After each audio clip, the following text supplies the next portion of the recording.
Écoutez. La France a refusé que des avions chargés de matériel militaire à destination d'Israël survolent son territoire.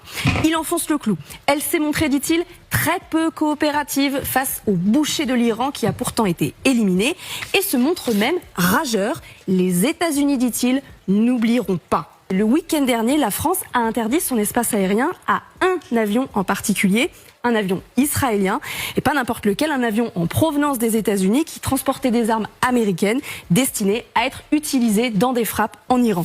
L'Élysée a confirmé tout à l'heure, cette décision, dit-il, est conforme à la position de la France depuis le début du conflit. En clair, David, sont autorisés dans l'espace aérien français les avions américains ou israéliens qui volent à des fins humanitaires, logistiques, de patrouille ou des fins purement défensives.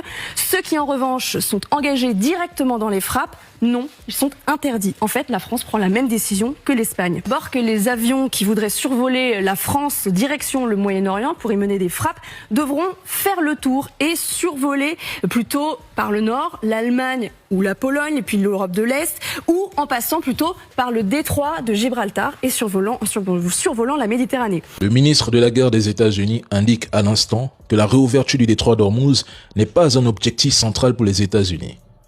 Trump déclenche une guerre sans même consulter ses alliés. Ils se font lourdement malmenés par l'Iran. Ils n'atteignent aucun objectif. Leurs avions, leurs drones, leurs radars, leurs bases sont frappés, pulvérisés. Ils sont incapables de gérer la guerre qu'ils ont eux-mêmes déclenchée. Ils sont totalement désorientés. Ils n'ont aucune stratégie, ni plan de sortie, aucun plan B. Ils ont vendu à leur peuple une guerre vide de sens. Leur stock s'épuise et ils viennent ici donner des leçons à des pays qui ne leur ont presque rien demandé. Le seul véritable problème de l'Iran, c'est le duo américano-entité. Sinon, le message est simple, cessez le double jeu, tournez le dos aux États-Unis qui ne vous garantissent aucune sécurité et négociez directement avec l'Iran. Vos navires circuleront sans problème. L'Espagne l'a fait, le Pakistan l'a fait, l'Inde l'a fait et bien d'autres encore. Alors, à ceux qui prétendent que les pays dépendants du détroit pour leur pétrole doivent intervenir militairement pour le rouvrir, l'Iran n'a jamais dit qu'il bloquait le passage à toute la planète. Vous êtes des menteurs. Le détroit est fermé aux pays hostiles, pas aux autres. Ce n'est pourtant pas compliqué à comprendre. 30 jours de guerre, et voilà Donald Trump et Netanyahou qui appellent au renfort contre un pays sous sanction depuis plus de 40 ans. Si l'Iran a réellement été décimé, comme Trump le prétend, alors qu'il envoie ses navires dans le détroit sans hésiter. Pendant ce temps, l'Iran continue de frapper. Bombardements, industries touchées, raffineries visées. Trump ne contrôle rien. Il n'a pas les cartes en main. Depuis le 1er mars, je le dis ici, cette guerre est un échec politique, mais un échec flagrant. L'Ukraine a proposé une trêve énergétique à Moscou. La Russie, elle, a balayé toute idée de cesser le feu. Pendant ce temps, Zelensky parcourt les pays du Golfe en se présentant comme la solution miracle au drone iranien.